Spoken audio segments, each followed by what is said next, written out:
Okay, so this is a bit different type of video, and I'm going to be reviewing the show. First of all, spoiler free, and then after that I'm gonna go full spoiler mode, and the time should be in the title on when I'm going to switch to spoilers. Also, I'm going to alert you whenever I do switch to spoilers. So today we have the show.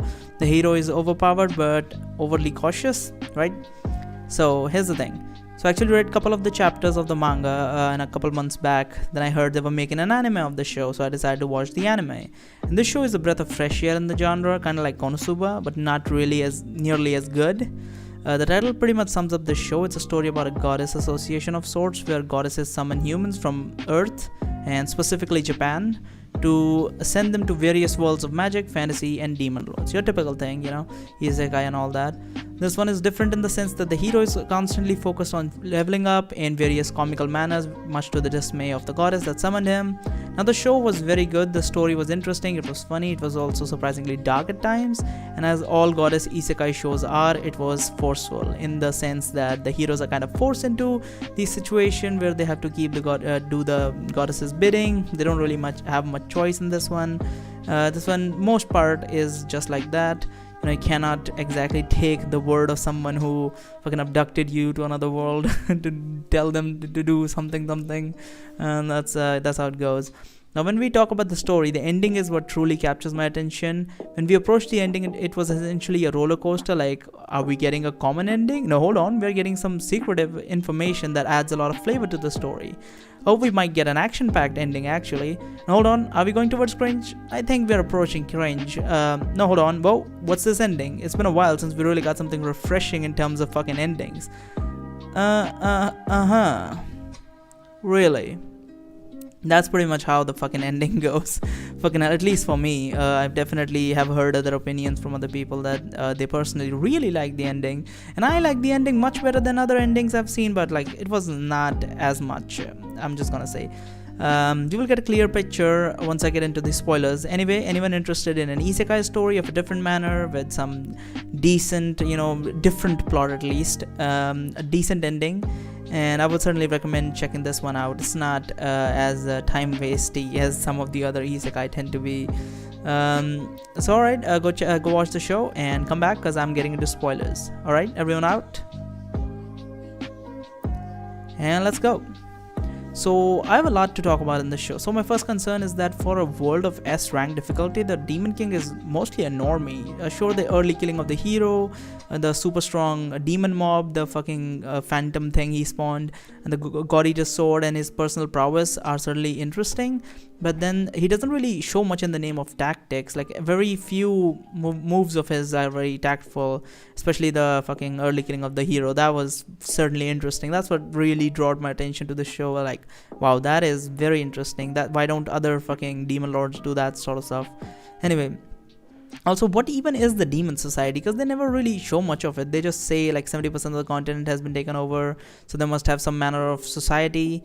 But in actuality, it looks like 5 demons came out of nowhere, created an entirely summon-based army, or bred these monsters somehow. Because they're of low intelligence, except for the 4 Heavenly King, the one flying monster, like fly monster thingy, and the Demon King. Other than that, like, everyone else seems to be fairly like literally monster based instead of any form of society or anything. I don't know how that even work. And to take over 70% of the humans' land would mean an army of considerable number and strength. You also need generals, and strategies need to be made. There's need to be a chain of command and everything, which seems to be nowhere in sight when the hero came to fight. Like, I mean, if the demon army is that fucking huge, let's assume 10% of the army is present at the demon capital at the time, not to mention the reserve troops that are usually stationed at base. The hero would have to cleave through all of that. Every cut or burn means 1 less HP, and 1 less healing item eventually, and every hellfire attack would also mean less MP, which we use more mana drinks or whatever.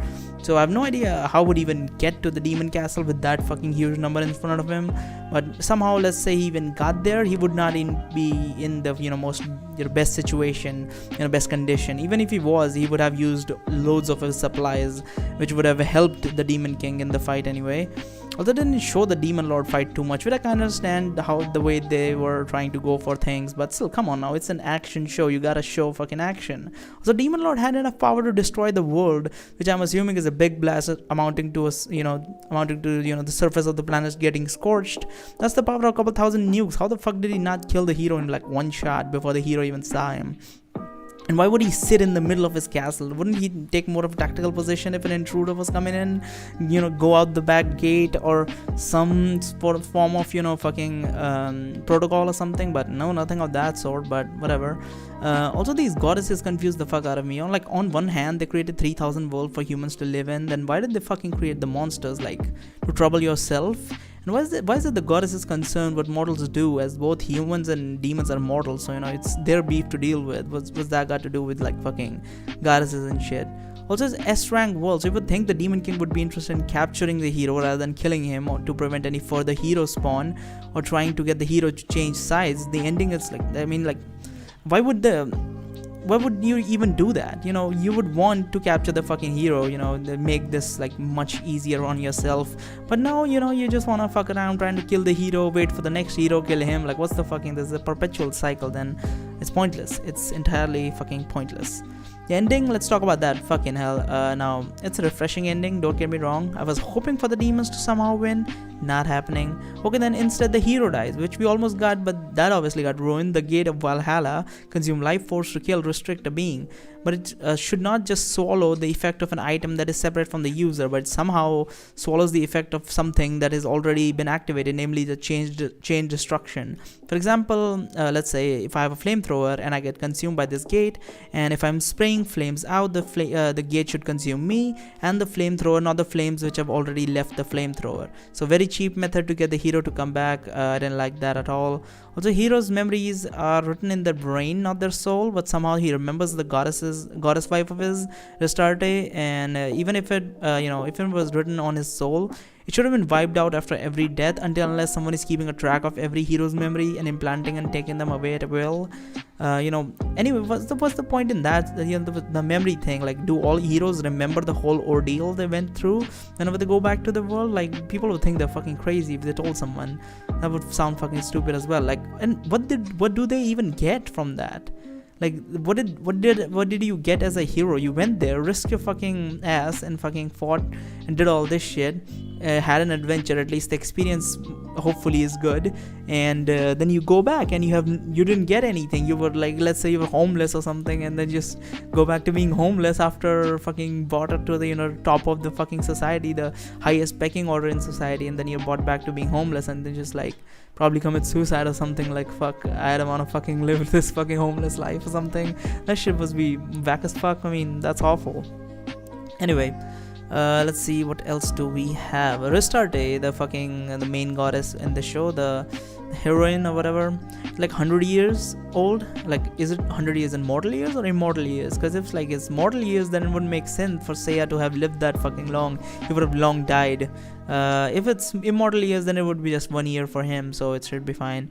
The Valhalla Gate, the hero, I mean, that should not also be fine either, because she must go to other worlds every now and then and must stay by the hero's side. So the fucking hero is when she is there, the time would move faster. So the Seiya should be at least 10-20 years older, but somehow he's just 1 year older, which makes no fucking sense, honestly.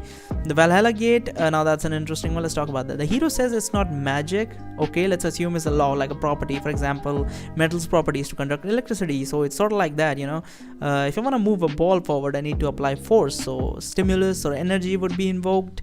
So to invoke the gate, some amount of magic would be needed to be used so as to summon it, which wouldn't really make sense in anti-magic field which was set up by the Demon King. The Valhalla Gate would summon in the god realm, because obviously the fucking there's no anti-magic field, but in the Demon King castle he specifically said that he set up an anti-magic field. So how the fuck would the fucking Valhalla Gate even appear if you need to invoke some fucking magic?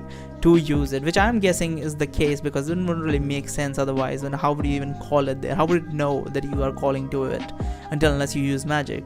At the end, the hero and the goddesses are sent to the SS rank gate world at the end, which is just not exactly a happy ending, because he will again be restricted by his level cap. Even if his base stats are boosted now, the goddess, can't really use a heal neither, so making it even more difficult. The Demon King would also use the God Eater sword again, meaning more risks to both of them, and obviously he will hand it out to other people as well.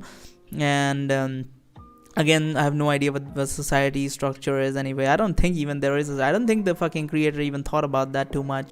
On top of that, it's a demonic realm. As we know, the demon kind don't take hostages too much. I mean, except for the start where she needed to lure the fucking hero out. She took fucking hostages. Other than that, they just mostly just slaughter them. And every time human and demons interact, humans fucking die every single fucking time. So by now, all humans must be fucking dead. I mean, what's the point of going to a fucking world like that? I mean, if you kill all the demons, then there'll just be an empty world with humans and animals and trees. Not to mention, the goddess's goal is to make sure the humans are not troubled. So what is even the point of going to a pure demon world? What is it just going to make an empty world then? What's the point of that? Also, they say we don't help humans beyond a certain point. The dude is literally training with every fucking god. He's bringing people in to be trained. It's just ridiculous, honestly. Ristardi uses excessive power beyond what she is allowed, and she doesn't even get punished. She actually is awarded by giving Seiya back to her. An organization which rules are made of joke out of, and not to mention favoritism is existent, is not even gonna get that fucking far. So I don't even know how they fucking exist at this point. I think the bigger picture here is that the initial goddesses wanted to be worshipped, so they created demons in all these lands, all these 3000 worlds, or most of them, and made sure that none of the humans would be able to effectively defeat them, because the human armies are, despite the fact that they have a society, never really get an upper hand.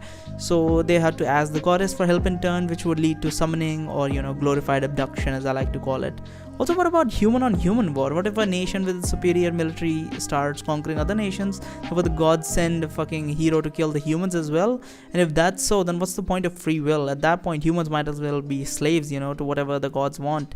Today they want peace for humans, maybe tomorrow they want death to all humans. Like, who fucking knows? A new god might come up, or like some old god might change his fucking ideals or whatever. So they might as well be fucking slaves at that point. Lastly, the Demon King's design is not that good. Honestly, it was kind of whack. I mean, the ending when he came out of the Valhalla portal a second time with looking like a fucking skeleton, that was kind of cool. But other than that, he was just like generic. But it still was a fucking good watch. So I would certainly recommend you guys watching it. I would certainly say that it's a decent show. It's a decent show. Anyway, there's a link in the description to my Twitter. Go follow me there. There's also a link to my Patreon. Check my hentai let's plays out there, and bye bye.